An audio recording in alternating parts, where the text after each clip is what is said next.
Yesterday we were in the AIST meeting, and they made the comment that, we're behind the times in technology and integrating technology. Oh, don't worry. I got nominated, so don't worry. They'll take care of that. Hey, You weren't there. I wasn't there.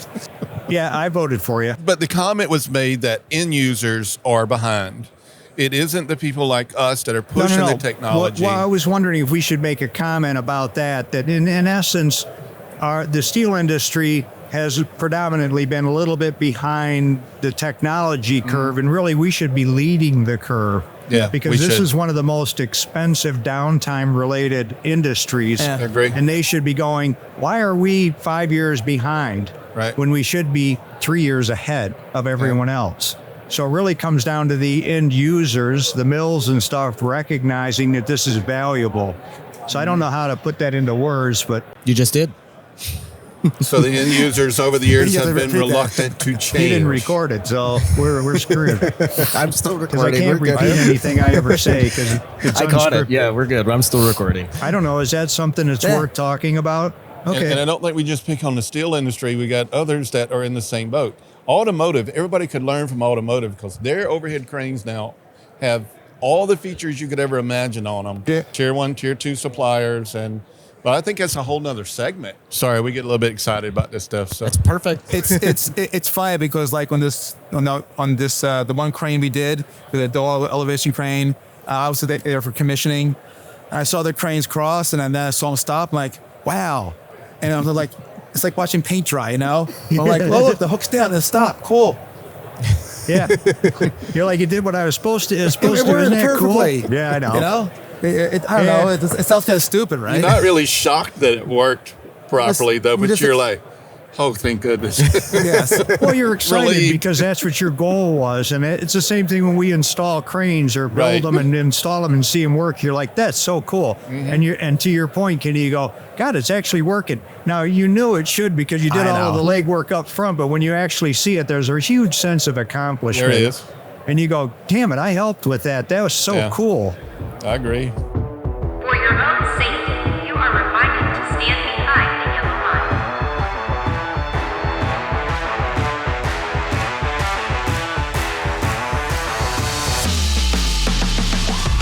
line. Welcome to Safety Factor. My name is Ben Hangst, and today we're talking about the future of multi-elevation crane safety in the steel industry. I'm joined once again by President of LaserView Technologies, Steven Lubeck, as well as Mazzella's crane experts, Kenny Wright and Mark Shubel. So could you guys introduce yourself a bit, tell us a bit about your background in the industry? All right, so my name's Kenny Wright. I'm the VP of our Mods and Process Equipment Group. My background, I've been in the crane industry for about 30 years. Training-wise, education-wise, I have an electrical and electronics degree. And my goal when I got into this world was to be an automation engineer, but Mr. Shubel convinced me to work on cranes instead, and we've had a lot of success and fun over the years. So my name is Steve Lubeck. I'm with LaserView Technologies. I started the company back in 1999. But formerly, I actually am a mechanical engineer by training, and I learned controls and everything else that goes along with it. More recently, we have been involved with sensors and dealing with automation. Sensors then evolved into putting sensors on cranes and bringing cranes into the new era, and I've been doing that ever since. I'm having fun with it. My name is Mark Shubel. I'm the Director of Business Development and Technical Training at the Mazzella companies. I've been in the overhead crane business for the last 36 years. Before that, I was involved in automation and robotics. And my background is in mechanical and structural engineering. Okay, so today we're talking about multi-elevation cranes. So I guess the first question is what are they? So multi-level cranes, when you have one runway, it's possible to have multiple cranes on that same runway. So in that bay, you could have another crane at a lower elevation, a lower runway, and or it could be a semi-gantry or a gantry crane that's also in that bay. Those cranes could come into contact with each other. They could collide. And so that's what multi-level cranes are. So how are they used in the steel industry? When you say how are they used in the steel industries, like an example would be like in a rolling mill where you have the overhead cranes that are taking care of certain parts of the rolling mill in a steel mill. Then you would have a jib or a gantry crane or a semi-gantry crane that's on the other end where the output is, that are handling like discrete plate or certain types of plate that they may be running. Well, in other cases, I've seen it also where the upper runways only go a section of the building, and the lower, or usually the whole building, and the lower runways only go maybe half the building or 2/3 of the building. So sometimes you need to get material from one place to another place. Yeah. So the upper crane takes the material, drops it off near the end of the runway, and the lower crane can then take that. So the runways then cohabitate in a certain area. And oftentimes what happens is that you want to keep those cranes from cohabitating in the same area at the same time. So you want to keep one crane out with the other cranes in, and the other crane out with the other cranes in. Mm-hmm. So what are some of the safety risks associated with multi-elevation cranes besides just collision? Well, there are obviously numerous safety concerns when you have that situation occur, and always the operator's in danger at those types of things. And not only is the operator in danger, but also equipment damage and loss of production. So it's always been in the past something that the individual operators had to contend with without the technology to help support that effort. And with that regard, sometimes if you get operators that are distracted, you have incidents occur and equipment's damaged or people are injured or worse. And so obviously the industry has been looking for years to advance themselves so that they're a lot safer and a lot more efficient in these types of endeavors. And that's one of the things that Steve and his company does. And Mazzella as an integrator focuses on looking at new technologies to bring them into the industry to make a safer, more productive workforce with less damage to equipment and processes and people. So, and most of our customers have like a written process, right? They have guidelines for their operators. They have, certain warning devices that they may employ throughout the plant. But I mean, they do have a written process for this, but operators get distracted. I mean, they do.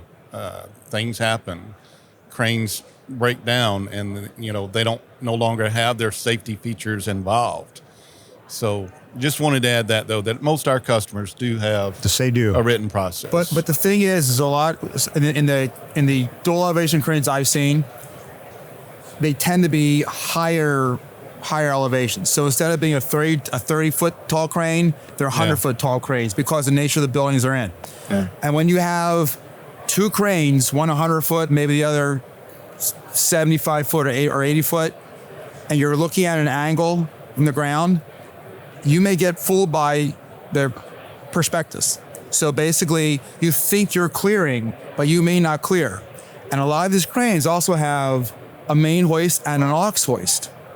Well, if the main hoist or the aux hoist is a little bit too low and not tucked up into the nest, that hook, the hook, can grab a festoon, grab a railing. I have a customer who's done it multiple times over the past 10 years. Grab festoons off a lower crane, railings, controls, let alone almost pull a crane off a rail because you're pulling the lower crane off. So although it's obvious that you don't want to do that, when they're crossing and you're on the ground, it looks like they're about to hit. But there's clearance there. You just have to have your hooks all the way up. Right. So how can you mitigate some of those safety concerns? So one thing that's important for the operators is that they should always maintain the control of the crane that they're running, right? You don't necessarily rely on the electronics or any safety feature or anything that's installed on that crane to 100% mitigate any of the risk. The operator is still responsible. But if we have certain devices, and I know Steve and Mark will touch on that, is if you have certain features, certain devices installed on the crane to keep them from colliding or keep them out of the same bay, such as zone control, you give the operator a little more trust in the equipment that he's not going to be solely responsible for something that could go wrong, right? So there's kind of two compartmentalized topics here. The dual elevation crane, where you have two large cranes that are an entire span, lower and upper, is one situation. And then you have the situation with the gantries where the lower crane is half the span or a third of the span, where you can get around it. Talk about the first application, right? Where you have the full span cranes. It's a key that you have a hoist upper limit switch. So you have to know where the hoist is all the way up. And you can train the operators that they raise the hoist to the upper limit switch all the way before they move a crane underneath or they move a crane over top. Well, that's the first thing. But if they don't actually go to because they don't want to take the time to go to the upper limit, that's when you have the problem. So one way that we've gone around that is we have inputs that tell me that hoist upper limit switch is met, for sure, on both hoists. And then you actually know where the cranes are. You have lasers that position the crane the whole length of the runway. You do the same for lower cranes. It basically like a traffic cop. So I know where the top cranes are. I know where the bottom cranes are. I know where the hoist is all the way up. I know how close it can come. And I know that you can't lower on top of another crane also. So you have a traffic cop, and if the traffic cop system is not operating, none of the cranes work. They all have to work in conjunction. And what about with the gantry cranes?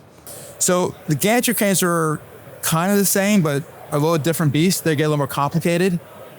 So the same holds for gantry cranes, but oftentimes I found with gantry cranes, people want the trolley to be off to the side to pass around the gantry, and then instead of going over top of it. If you have enough headroom, you can go all the way up, but then you have to look at the rigging. So in the case of a gantry crane, oftentimes you want to make sure that the overhead crane goes around it. And sometimes when the hoist is all the way up, people will say it's okay to go over top of the gantry. And the big thing with gantry cranes, the challenge there is I've heard people that flip over multiple gantries. They'll take the overhead crane, snag it, and they'll literally pull a gantry over, believe it or not. But if you have rigging on the gantry, slings, you're always going to snag it no matter what. So it depends on what you do. If you have rigging on there, you can never go over top. If you don't have rigging on there, sometimes it's permissible to go over top. But that's where a no-fly zone takes place then, a two-axis no-fly zone. So can you explain a bit about what no-fly zones are? So we set up zones where an overhead crane can pass over or around other equipment. It doesn't have to just be a crane, by the way, when you were saying that. It could be machinery of any type that the overhead crane, if it has rigging on it, if it has a spreader bar on it, that it would collide with the machinery. No-fly zone is that area where the crane definitely has to have its hoist in a certain position, its trolley in a certain position before it can travel over that work area. And it can work in reverse too. You could set up no-fly zone for the gantry or semi-gantry if it's in the same bay as an overhead crane. All right, the semi-gantry or gantry cannot travel beyond column line C if the overhead is working in that area. So it could go both ways. It's not just the device is not just on the overhead crane, it's on the gantry crane as well. Another example of a no-fly zone is such steel mills. You have the operator's pulpit that is on the operator's flooring, right? We can set up no-fly zones for the crane, whether it has attachments on it or not, that it can't get close to the pulpit if the hoist is in a certain position or the trolley's in a certain position. Did I do good on that? If you're in that. I've seen situations where pulpits have been in that plant for 10 years and someone new is there and they've run a coil through a pulpit. So it's happened. And no-fly zones will keep those things from happening if someone is not paying attention as much. But what I want to add to the gantry crane topic is that oftentimes people have policies where if you have a small gantry crane, or I call workstation cranes oftentimes in the bay, you take the workstation crane or the gantry crane and you move it to the end stop. And then you're allowed to bring the overhead over top. Well, that doesn't always happen. So let's say that process is still a good process. By putting sensors on the lower crane and having a system on the upper crane, you can force that they have to have that gantry at the end of the runway in order for the overhead to go over top. Or you can compartmentalize it. You can break the gantry area into sections. Or you can make dynamics so you can follow each other. Lots of things that you can do. And the best way of doing this is we do wireless I/O between the upper crane and the lower crane, and everything is all synced together. And it's really up to the people installing it and the people commissioning it as to the limitations of what the components can do, right? I mean, would you say that, both of you? It's like, Yes. whatever you can imagine, Ben, is you can set those zones up to be whatever you want them to be. So Kenny touched on a very important point earlier, too, is that it really all starts with operator and operator training. And so what we've seen in the industry just in the last few years, there's been greater emphasis put on operator training than ever before, because we realize that in order to mitigate the risk for injuries and equipment damage, that it has to be a kind of a multi-pronged approach. So the technology works great and it does what it needs to do, and it's continually evolving. But really it comes down to the operators not only understanding what they're doing and being trained properly, but also understanding the technology that they're working with so that they can relate to how that works also. So again, it's kind of a multi-pronged approach. And in order to be very successful with this, even when we install new systems like Steve offers, one of the very important things for us to do is to train the operators so that they understand what we've done to the equipment in order to make it more safe, so that they understand when they're using the equipment why it reacts in certain ways. So again, it's kind of a dual type of a role that we need to address, not just the technology, but also the operator training, so that the operator understands what's happening with the equipment when it comes into these modes like Steve's able to offer, where it has slow down modes or stop modes, things like that. So they don't think the equipment's malfunctioning. They go, I'm in one of the zones that I have to be careful at. And then they pay a little more attention to what they're doing. And really, if it's not working properly, then that means that they're doing something that they should not be doing. In some cases, yes. In most cases, yes. Very seldom does the technology fail now. I mean, just like all of the emerging technologies, when they first come out, there are some bugs in them occasionally. But these have been proven and shown to be reliable now, and just, for years and years, and in literally thousands of cases. So the technology's advanced far enough ahead where, the incidence of the equipment failing from a technology standpoint doesn't really impact the equation that much. And then again, when it does fail, it usually shuts something down, which stops them from using the operation. So in essence, even when it does fail, it doesn't allow them to do damage to themselves or the equipment. Yeah, it's best to design the system as much fail-safe as possible. And the word fail-safe doesn't mean that it's redundancy. It means that when you fail in a manner such that you can't let the operator keep operating the crane. And until they override it, they acknowledge it, maintenance knows it, and everyone knows that that feature has been turned off temporarily so they can operate the crane. The point I wanted to make also is not just the training for the safety, but it adds productivity. And this is a piece that I talk to people about that they don't really realize, because by putting these systems in, you actually change behavior. So when the operators know they always have to move the crane to the side for the overhead crane to come in, they don't waste time anymore. They don't leave it here, move the crane, realize they can't move it, and have to go move this crane. Their behavior changed. So now they start moving the crane ahead of time, get the other crane, move their load, and they save time in material handling. And they're not as worried about where they're going. They don't jog the crane as much. They watch where they're going and look at the material movements, and less worrying about, am I going to hit this? Am I going to hit this? Is a crane in the way? So when we teach operator training classes, at least I know Mark Shubel and I do, is that one of the comments we make to the operators is your movements should be precise. They don't necessarily have to be fast, right? And we've trained operators everything from Goliath gantry cranes, rubber tire gantry cranes, overhead cranes with a cab, without a cab. And we always make that comment to them, is that it's not the speed you're looking for. It's the precise movements. And like Steve mentioned, if you can learn to use the equipment, the no-fly zone equipment, and know where those zones are at, then you make your precise movements, you actually are going to be faster. Production's going to increase. Safety definitely is going to love us, because we're not going to have any more incidents or accidents.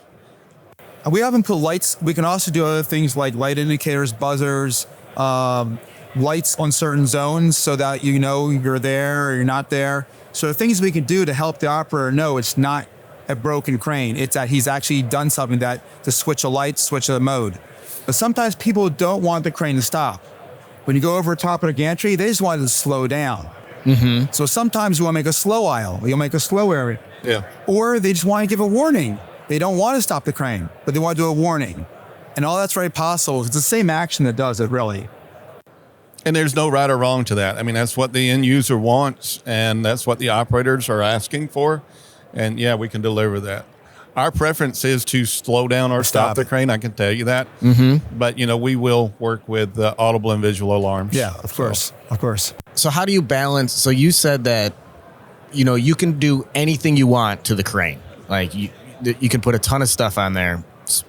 I assume that gets pretty expensive. So how do you balance the need for productivity and efficiency with the need for safety?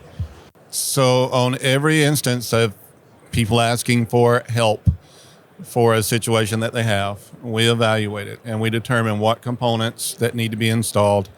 And again, when I said it's unlimited, it's whatever you can think of to set up within the parameters of the operation that they have. Okay, mm-hmm. We can't make the crane, float in midair and do things that that aren't natural. But it is really unlimited on how we can set up the zones within a certain reason. I mean, you do have data that's going to consume memory in the devices. So, I mean, there are certain limitations, yeah. But honestly, whatever you can think of, you can come up with. But back to your question, we assess it with the customer. What are you looking for? What do you need help with? We propose the components that we think will work for him. And then we present that to them. Then we start the back and forth on how the owner or end user wants it to really work. Oftentimes you'll have a no-fly zone. I want a no-fly zone. And my next question is do you ever need to access that zone? Oftentimes the answer is yes. Yeah. All right, how often do you do that? Well, once every month, once a year, once every 3 months. You have options how to access it. Mm-hmm. You can do it from a phone or a tablet, if it's the right system, and hit a master override. Turn the zone off. Then you have a key switch on the wall with wireless to the wall that puts in a bypass. Someone can go up on the crane and they can jump or bypass it, or there are lots of ways. So it's good to know how they plan to use it from a maintenance standpoint, how often, and what control, who gets control of making changes, bypasses, and all that. So that's really important to know. And that's a question we get asked often. If it's a building or a pulpit, usually you have to go over top of it. If it's a roll stand, they'll have to go over top of the pull rolls out. If it's a CNC machine, a burning table, they're going to have to go to do that. One of the other things to think about how is it cost effective for the customer? And when you present this to the customers, really what does it cost not to do something like this? Yeah. So what is the cost of an injury to workers or damage to equipment? A lot of our companies that we work with, obviously out in the industry, they are production related type companies, and the equipment, we call them process related equipment, in that in order for the building to be able to create the product that they're producing, the cranes have to be operable pretty much 100% of the time. And cost of downtime for even smaller plants that aren't involved in heavy processes is sometimes in the tens of thousands of dollars per hour. Some of our customers have cost upwards of $1 million an hour. So when we talk about some of these systems, and by the way, they've gotten really very competitively priced, I think, right now. But when we talk about the cost of these, this is basically a drop in the bucket. I think OSHA has indicated that sometimes the cost of in injury right now is somewhere in the neighborhood of around $300,000 to $400,000 to an individual. When you talk about all the lost time of work and the incident itself and whatever needs to be done from maybe a first aid or hospitalization thing. And so when you look at the cost of doing this for tens of thousands of dollars versus the cost of hundreds of thousands of dollars if a person gets hurt, or possibly millions of dollars if a plant shut down for a day or 2 days, it's very easy for an end user to go, where do I spend my money? I spend my money in prevention, not in the aftermath of it. Yeah. Where do you see the future of the technology going? What do you? Let's talk specifically about steel mills. Where do you see the future? A future steel mill. How does it look? Well, I think steel mills are looking at the safety mainly. I think. I think that's a big piece of it. There's so much noise going on. There's so much other distractions, and there are so many cranes in a mill moving on the same runway. So I think that's why the steel mills are looking more for safety. But there's also other parts of it. You know, when you do have an incident and you snag a wire rope, that wire rope now needs an inspection. So if I snag the rope, typically, am I correct? No, you're correct. On against another crane, if it's reported, you're supposed to now inspect it and make sure you don't broken strands or anything like that. So I see the steel industry looking for uptime. Yes. And this is an inexpensive way of securing uptime and waiting to do the maintenance on scheduled, outages. The other thing is that the systems are more than just isolated islands now. The system that'll keep the upper cranes and the lower cranes monitored can also have remote monitoring on them now. So we can equip these with remote monitoring that literally we could see anywhere in the world. Now, granted, you can't fix all problems virtually, right? Wiring problems you can't fix virtually. But I can lead to where a wiring problem is. So you can get the safety system or the production system up a little faster by knowing that a laser sensor might have gone out, a cable may have gone out, or simply someone reset a parameter wrong. So there are lots of ways of keeping the uptime on these systems. And one argument I think people do make still is that by doing this, potentially, what happens if something breaks? And that's one way of alleviating that. But if the electronics do fail, you do have a way to put it in a bypass mode and continue operation until Correct. you can get up, look at it, work on it, and get it repaired. The same thing that Steve was saying, I see that cranes in the steel mill world are becoming more and more advanced electrically and electronically, okay? It's just going to happen. You have a younger generation of guys coming along that are going to be running these mills, running these overhead cranes, working in and around all the equipment. And they're used to the electronics. They're used to the driverless cars, if you want to call them driverless, sit in the passenger seat and take a nap while it takes me to work, They're used to the electronics. The older guys, too, they've adapted very well to the electronics. They all want one thing. They want it to be safe. Yep. They want it to be reliable, and they don't want the headache of it breaking down intermittently and the hassle of it breaking down intermittently, okay? So the components are reliable, they do work, and they do provide a feature to the operators that makes them more safe. And that's, at the end of the day, everybody gets to go home. That's all everybody wants. It is. Right? And one other comment to that is that the systems that we're building now, we're building with looking into the future so that we make them so that we can add things later. So we keep developing new things that will add to safety other than no-fly zones. So potentially we try to make the systems now so later we can do other preventative measures and build it into the same systems, report back mechanical issues and monitoring and things like that, and add it to all systems. Is it there now? No, but the platform is there that we can add things later to keep advancing the mills. And that's really when you start getting into systems integrators like ourselves and companies like Steve's. That's one of the really key foundational issues, is that this thing is scalable and it creates a good base foundation. The technology is always continually going to improve, just like computers have and televisions and everything else. So once we get people interested in this type of technology, they're more, I guess, understanding about changes in the technology and new emerging technologies, and they start asking for those types of things to make their plant more productive and more safe. And to Steve's point, having something that you can build on, a platform that you can build on and expand on, is very important. So when you look at companies to do these types of things, make sure you look at a company that does that and keeps that in mind, so that when you do have to invest in the future, you're not wasting the money you spent initially. It's something that can still be used, although it may be modified. So for instance, in Steve's case, the controls and the sensors that are currently being used 5 years from now obviously will be obsolete. But that doesn't mean the system itself is obsolete or the components that are used, all of the components. There'll be a path forward. Just certain things will be updated. And that's kind of very important to consider when you're looking at making this type of an investment. Yeah, there'll be a path forward. The other comment I have is that going forward in the future, I think the protocols are used to communicate with the systems are changing.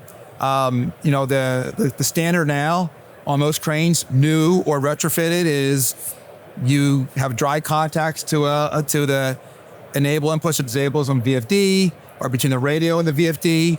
Well, as newer cranes are coming in now they're using the Ethernet IP, Profinet, different protocols.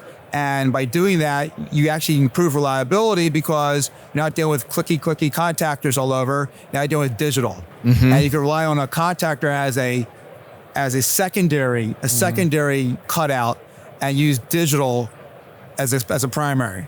So I think going forward, things are going to change in that way and have more, less things to go wrong, more maintainability.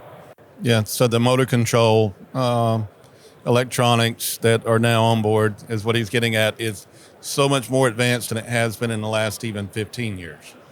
And we are doing a particular job that we're doing right now for a customer. Steve's involved in this one. Is everything is over Ethernet IP, everything.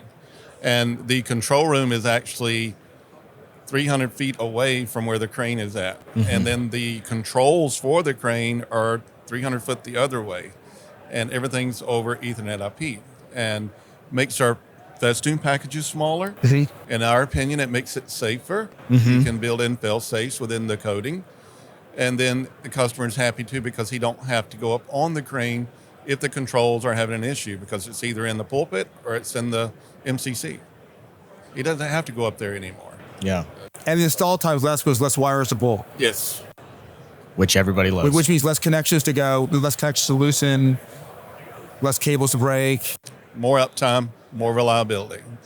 So I think from that standpoint, Ethernet IP and protocols have been around for a while. But the standard is I put a normal VFD drive on something. And that's always been the standard. And now slowly people are realizing that protocols are acceptable. All right, thanks, Steve. So be sure to visit laserview.com. That's laser-view.com. And as always, you can get a hold of myself, Mark, Kenny, or any of our other experts at MazzellaCompanies.com. Don't forget to pop into our Learning Center. We have a ton of information there. You can also watch Safety Factor on the Lifting and Rigging channel on YouTube or subscribe wherever you listen to your podcasts. Thanks for listening. Stay safe out there.